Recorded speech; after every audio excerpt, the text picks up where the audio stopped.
From Montana's news leader, this is the MTN 530 News. Good evening, everyone. Thanks for joining us tonight. I'm Jeanelle Slade. We are now just one day from likely the biggest election in Montana and American history.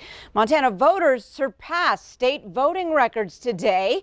Two candidates break $160 million in donations. And tonight, we have everything you need to know if you're still waiting to vote until Election Day. But first, breaking news on the election front here in Montana. Congressman Gianforte's political director for his campaign for governor has been fired after a Bozeman Police Department report shows he allegedly used his car to damage another car parked next to him. MTN's Gabby Crevitt has the full story. This is not the way we behave. This is not the way Montana behaves. It's just not our values, and it doesn't represent our values. A Bozeman Police Department crash name exchange report shows Congressman Gianforte's political director for his campaign for governor, Daniel Duffy, was involved in what was originally reported as a traffic crime. We received a report last Wednesday, the 28th, of an incident that had taken place 2 days prior to that. When it was put in the system, it was termed as a traffic crime, and essentially we were told that there was damage to one vehicle caused by another vehicle or the driver of that vehicle. The report said the incident occurred in the Cannery District in Bozeman. Duffy opened his car door and repeatedly struck the car parked next to him with his door, causing visible damage. Jim Klingeman said Duffy damaged his daughter's car. And we've all been on the road or in a parking lot and gotten angry, but you look to your better angels, I think is what they say. Bozeman's interim police chief said originally both parties said they would agree to work things out without pressing charges. But in an interview on Monday morning, the family whose car was damaged said it was not a matter of politics. They wanted to press charges because of what they called Duffy's deliberate actions. No citations were written, no arrests were made, and no charges were filed initially because the two parties wanted to work it out between them, and that's very common. In these types of incidents, sometimes that changes. In this case, I don't know why it changed. I don't know what led to a change in the course of the investigation, but because it has changed now, then the officer has to put together the case and file it with the attorney's office. Klingeman said Duffy's behavior was unbecoming of a public servant. He is absolutely wrong. He should not be involved in public service at all, in my opinion. In a statement from Gianforte's campaign, a spokesperson said, quote, "As soon as we first learned of this, Mr. Duffy was terminated and is no longer with the campaign." Reporting in Bozeman, Gabby Crevitt, MTN News. Thanks, Gabby. Now, before noon today, Montana voters broke the state record for total votes cast in a statewide Montana election. Now, that number has reached more than 517,000 ballots returned. MTN chief political reporter Mike Dennison tells us more about the size of this record and what it could mean for the final outcome.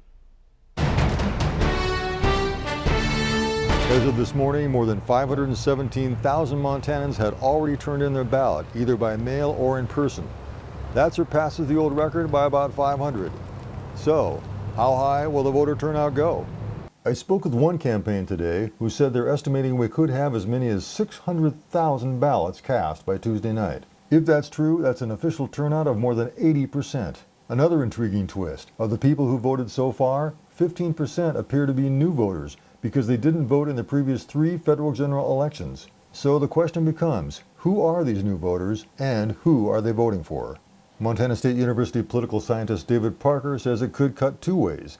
And one way benefits Democrats, the other Republicans. So if you're increasing from 74% of the vote total to 80%, you're getting more independents out, for sure.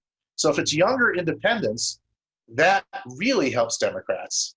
If it's just less educated voters, those without a college degree, and if they're not necessarily younger, but they might be a little older, that could help advantage Republicans.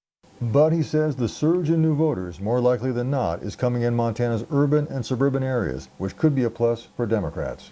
If this is a surge in places like Missoula, if it's a surge in places like Gallatin, Yellowstone, and Lewis and Clark, then that really helps. That helps Democrats. Also, who's still left to vote? Another big batch of ballots is likely arriving in the mail today or even tomorrow at county election offices. We also have 11 counties where polls will be open tomorrow with people voting in person. That's maybe 10,000 more votes. And thousands of people are expected to show up tomorrow at county election offices like this one behind me to drop off their ballot in person or register and vote. We don't know for sure which candidates will benefit from this huge turnout, but we do know it will be one of the largest voter turnouts we've seen in Montana in a very long time. Reporting from Helena, Mike Dennison, MTN News. All right, thanks, Mike. Now, polls open again across the state at 7 a.m. tomorrow for same-day registration and voting. Well, Montana's U.S. Senate race broke records for a state campaign with more than a month ago, and now has surpassed a stunning $160 million by both the candidates and 60 outside groups. Steve Bullock has raised an astonishing $43 million in just 7 months, while Steve Daines' campaign has taken in $27 million. Bullock and Daines are getting millions of dollars from donors all across the country. Now, most polls have shown the race to be extremely close with no clear favorite.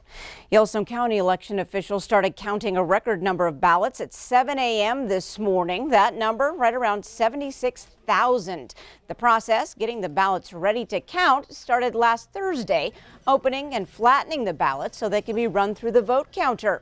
If you haven't voted yet, here's what you need to know.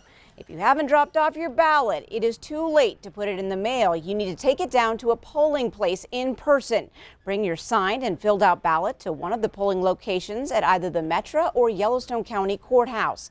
On Election Day, an additional 10 drop-off locations in Yellowstone County will be open from 7 a.m. to 8 p.m. At those locations, which can be seen on your screen, you can only drop off a ballot.